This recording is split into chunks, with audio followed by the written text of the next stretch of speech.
Hello everyone, this is Nitya from Shop.in and the book I'm going to review today is very complicated and interesting book. That book is called God of Small Things by Arundhati Roy.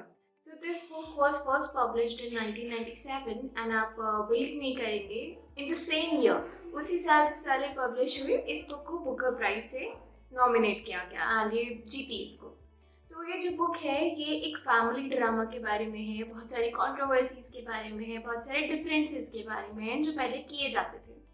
And मैं आपको बताना चाहूँगी कि ये जो book है God of small things, इसमें basically जो बात करी गई है उन छोटे छोटे चीज़ों की बात करी गई है जो हमें लगता है कि आपकी लाइफ में बिल्कुल इम्पैक्ट नहीं डाल रहे हैं but they have a major role in it.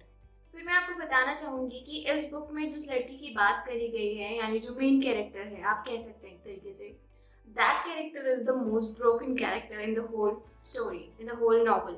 तो जो कैरेक्टर का नाम है वो है अम्मू। मैं आपको बताती हूँ कि जो अम्मू है वो एक अपर क्लास फैमिली से बिलोंग करती है जिसको एंड में प्यार हो जाता है एक लोअर कास्ट फैमिली के इंसान से। एंड उनका जो लव अफेयर होता है वो एक्सेप्टेबल नहीं होता है ज़रा भी, बट स्टिल जो कैरेक्टर से उसको प्यार होता है उसका जो नेचर होता है वो अम्मू की लाइफ में इस तरीके से इम्पैक्ट करता है कि उसके लिए वो ही गॉड ऑफ स्मॉल थिंग्स बन जाता है। तो अम्मू की जो कहानी शुरू होती है वो एम कोट्टायम केरला से शुरू होती है 1969 में। यहाँ पे जो कैरेक्टर्स हैं, there is a father, there is a mother, like there is a whole family जहाँ पे अम्मू है, उसका भाई चाकू है, उसके पापा हैं, दैट इज रेफर्ड एज पापा जी, एंड मम्मी को यहाँ रेफर किया गया है ममा जी। तो ये जो कहानी शुरू होती है यहाँ पे आपको रेसिज्म देखने को मिलेगा, कास्ट डिफरेंस देखने को मिलेगा, जेंडर डिफरेंस देखने को मिलेगा कि दोनों एक ही घर के बच्चे हैं बट दोनों में किस तरीके से through out their life difference किया जाता है।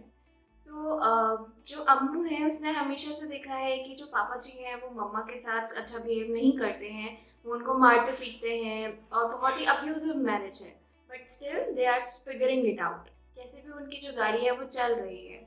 तो होता ये है कि वो लोग चाको को फॉरेन कंट्री भेज देते हैं पढ़ने के लिए बट अम्मू को लोकल विलेज में भी नहीं पढ़ने दिया जाता है। वहाँ पे जाके चाको जो होता है वो मार्गरेट नाम की एक लड़की से शादी कर लेता है, उसको प्यार हो जाता है बट समहाउ उनका डाइवोर्स भी हो जाता है। उनकी एक बेटी होती है Sophie and on the other hand यहाँ पे जो अम्मू है उसकी लाइफ इतनी ज़्यादा मिजरेबल है, मामा जी पापा जी सब मिलके उसकी लाइफ इतनी मिजरेबल बना चुके हैं कि वो बहुत ज़्यादा डेस्परेट होती है अपनी लाइफ में खुशी को ढूंढने के लिए।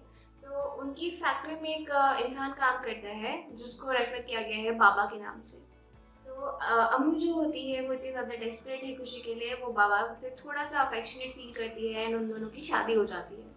उस मैरिज में अम्मू को दो बच्चे होते हैं, they are twins, Estha and Rahel. Rahel is being a girl and Estha is being a boy. उन दोनों लाइक ये दोनों ट्विंस हो चुके हैं बट जब लेटर ऑन अम्मू को पता चलता है कि उसका जो पति है he is an addict, alcoholic है वो, और उनकी जो शादी होती है वो भी एक तरीके से अब्यूजिव मैरिज में टर्न होने लगती है। तो अम्मू डिसाइड करती है कि she need to get out of this marriage. और अभी दो बच्चे ऑलरेडी हो चुके हैं, she need to move on but और होता क्या है एक बार को कि उसकी जो बाबा की पीने की जो आदत होती है वो इतनी ज़्यादा सीवियर होती है कि एक बार तो वो कोशिश करता है अपनी जॉब को बचाने के लिए। शी टोल्ड अम्मू कि you need to sleep with my boss to save my job. तो अम्मू उस दिन डिसाइड कर लेती है कि नहीं अभी मुझे यहाँ से जाना है, this is the height of it. तो वो वहाँ से बाबा से डाइवोर्स करके अपने घर वापस पहुँच जाती है। इधर जो चाको है उसका भी मार्गरेट से डाइवोर्स हो चुका है, वो भी घर लौट चुका है अपने। तो होता क्या है कि जो मामा जी होती हैं चाको को वो हर तरीके की फैसिलिटी प्रोवाइड करती हैं।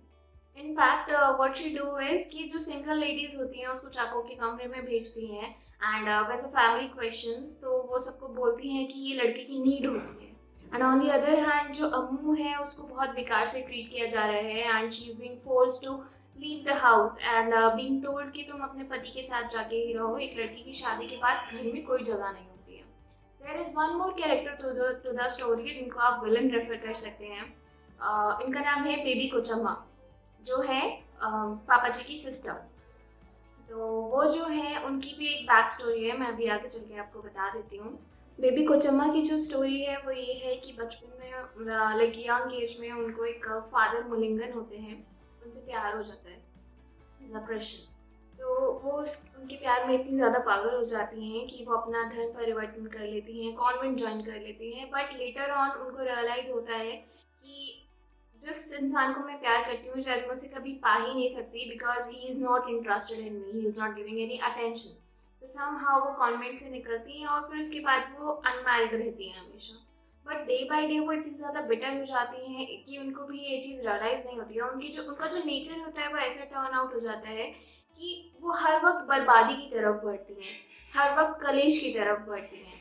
और इसी तरीके से वो अम्मू की लाइफ़ को बहुत ज़्यादा मिज़रेबल बना देती हैं, स्पेशली वही सबसे ज़्यादा उसे टॉर्चर करती हैं कि तुम अपने पति के घर क्यों नहीं जा रही हो। एक दिन ऐसा होता है कि जो बेबी कोचम्मा है वो राहेल और एस्था को लेके कहीं जा रही होती हैं एंड रास्ते में एक प्रोटेस्ट हो जाता है। वहाँ पर उनकी फैक्ट्री में एक काम करने वाला इंसान वेल्यू था, जो लोअर कास्ट का आदमी है जिसको आगे जाके अमन से प्यार हो जाएगा।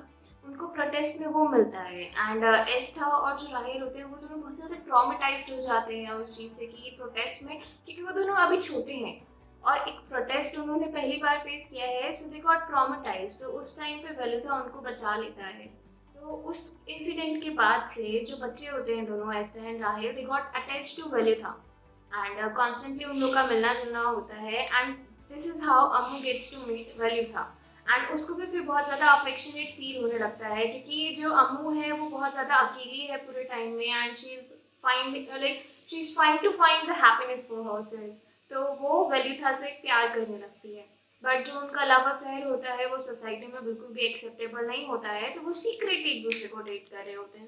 एंड मैं आपको बता दूं कि इन दोनों का जो लव अफेयर है वो बहुत ही शॉर्ट स्पैन का दिखाया गया है, क्योंकि बाद में जाके क्या होता है कि पता चल जाता है, सोसाइटी वालों को पता चल जाता है, अम्मू के घर वालों को, कि उन दोनों का अफेयर चल रहा है।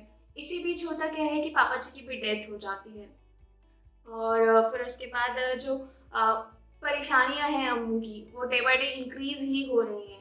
होता क्या है, जब उन दोनों के लव अफेयर के बारे में पता चल जाता है, अम्मू को उसके कमरे में बंद कर दिया जाता है एंड वेलुथा गॉट बैनिश्ड। उसको बिल्कुल बंद कर दिया जाता, नज़रबंद कर दिया जाता है कि ना तो तुम काम पे आओगे, ना तुम हमें अपनी शक्ल दिखाओगे। एंड देन व्हाट हैपेंस कि अम्मू जो होती है वो बहुत ज़्यादा इरिटेट हो जाती है, बहुत ज़्यादा गुस्सा होती है कि और फिर उसके बाद वो अपनी ट्विन्स को ब्लेम करती है। गुस्से में ट्विन्स को ब्लेम करती है, राहेल एंड एस्था को बोलती है कि तुम दोनों के कारण ये सब कुछ हो रहा है, तुम दोनों के कारण ही मेरी लाइफ बहुत ज़्यादा मिजरेबल है। तो एस्था और राहेल जो होते हैं छोटे तो हैं ही, वो दोनों डिसाइड करते हैं कि हम दोनों घर छोड़ के चले जाएंगे। अब होता क्या है कि यहाँ तक की जो स्टोरी है वो मैंने आपको बताई। अभी on the other hand side by side काफ़ी सारे पीओवी चल रहे हैं, बहुत सारे पॉइंट ऑफ व्यूज़ हैं हर कैरेक्टर के हिसाब से। तो जो दूसरा पॉइंट ऑफ व्यू है वो ये है कि चाको की जो वाइफ है मार्गरेट, जब उन दोनों का डाइवोर्स होता है, उनकी जो बेटी होती है सोफी, मार्गरेट को उसकी कस्टडी मिल जाती है। बट व्हाट हैपेंस कि मार्गरेट दूसरे इंसान से जब शादी कर लेती है, अपनी लाइफ में मूव ऑन कर जाती है, उसका उसका जो हस्बैंड होता है उसका कुछ टाइम बाद एक्सीडेंट हो जाता है। तो जो चाको होता है वो सोफी को, अपनी बेटी को, और मार्गरेट अपनी वाइफ, एक्स वाइफ को इनवाइट करता है क्रिसमस के लिए कि आप दोनों आना और हम लोग के साथ क्रिसमस सेलिब्रेट करना। एंड ये सारा जो चल रहा है अम्मू की लाइफ का भी वो उसी टाइम का है। यानी कि जो तीनों कजन्स हैं, एस्था, राहेल एंड सोफी, तीनों एक टाइम पे ही साथ में हैं। तो जब राहेल एंड एस्था डिसाइड करते हैं कि हम दोनों अब घर छोड़ के चले जाएंगे, तो उस टाइम पे जो उनकी थर्ड कज़न होती है सोफ़ी, वो भी डिसाइड करती है, छोटी बच्ची ही है वो भी डिसाइड करती है कि मैं भी आप लोग के साथ चलूँगी। तीनों बच्चे निकल जाते हैं घर से एंड होता क्या है कि वो लोग बोट से रिवर क्रॉस कर रहे होते हैं। उस टाइम पे सोफ़ी जो होती है वो डूब जाती है और मर जाती है। राहेल और एस्था ऑलरेडी बहुत ज़्यादा ट्रॉमेटाइज़्ड हैं, वो दोनों छुप जाते हैं। बहुत टाइम तक उन लोग को ढूँढा जाता है एंड होता क्या है कि जो बेबी कोचम्मा होती है, वो यहाँ पे बहुत ज़्यादा एक ईविल काम करती है। वो जो सोफ़ी की डेथ का ब्लेम होता है, वो वेल्यूथा पर डाल देती है। But Ammu gets to know the truth, क्योंकि उसके बच्चे थे वहाँ पे, उन्होंने उसे बताया। तो अम्मू जो होती है वो पुलिस मैन के पास जाती है, बट ऑलरेडी वो लोग वेल्यूथा को पकड़ चुके होते हैं, अरेस्ट कर चुके होते हैं। एंड अरेस्ट करने के बाद उसको इतना ज़्यादा पीटा जाता है कि उसकी इंजरीज इतनी ज़्यादा हो जाती हैं, वो ओवरनाइट, जब तक अम्मू उन्हें जाके बताती है, ओवरनाइट वो मर जाता है। तो जो पुलिसमैन होता है उसको पता चलता है कि वेल्यूथा जो है वो ऑलरेडी कम्युनिस्ट है और अगर ये न्यूज़ अपर ऑफिस तक पहुंच गई तो उसकी नौकरी खतरे में होगी, तो वो बेबी कोचम्मा को इसके लिए फ्रेम करता है। बट जो बेबी कोचम्मा होती है वो बच्चों के पास जाती है, राहिल और एस्था के पास, उन दोनों को बहुत ज़्यादा अपनी बातों में फंसा लेती है, मैनिपुलेट कर लेती है और उनको बोलती है कि अगर तुम दोनों ने नहीं बोला कि वेलोथा ने ही मारा है सोफी को, तो बहुत ज़्यादा बुरा हो जाएगा, तुम लोग की लाइफ और भी ज़्यादा मिजरेबल हो जाएगी, तुम लोग को अरेस्ट कर लिया जाएगा if the police gets to know the truth. तो उस टाइम पे जाके वेल्यूथा पे ही नाम लगा देते हैं एस्था एंड राहेल, एंड टर्न्स आउट कि वेल्यूथा मर चुका है। और फिर होता क्या है कि बेबी को जम्मा जाके चाको को और मार्गरेट को बोलती हैं कि Ammu is responsible for the death of your kid, death of your child Sophie. तो जो चाको होता है वो बिना कुछ सोचे समझे अम्मू को घर से निकाल देता है और उसको फोर्स करता है कि एस्था को भेज दो अपने पापा के पास, यानी कि अम्मू के एक्स हस्बैंड बाबा के पास। तो उस टाइम पे this is the point where the twins got separated. Estha अलग है, राहेल अलग है।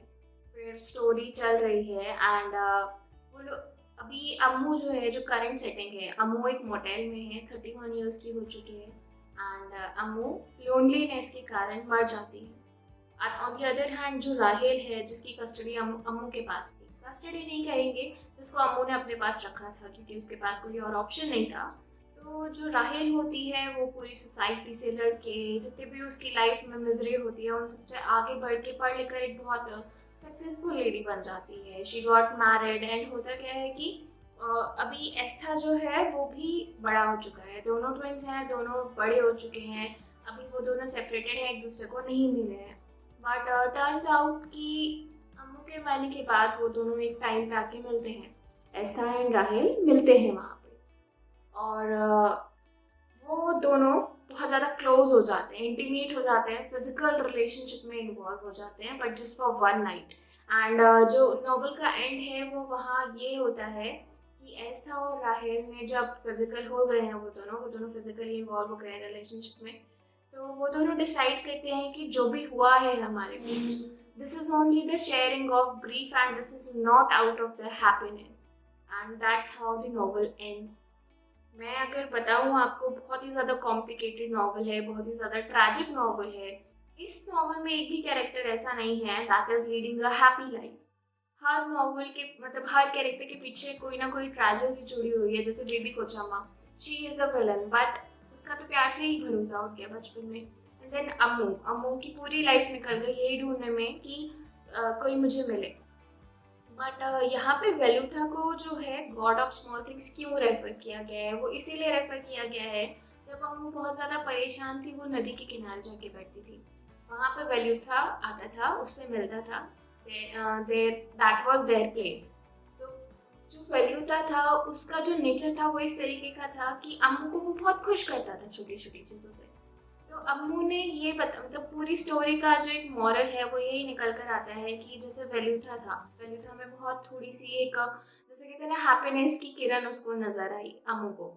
तो यही बताया गया है कि कैसे बहुत छोटी छोटी चीजें आपकी लाइफ में बहुत बड़ा इम्पैक्ट डाल देती हैं और कैसे कैसे बहुत बड़ी चीजें बिल्कुल मैटर नहीं करती हैं। So that's how the novel ends.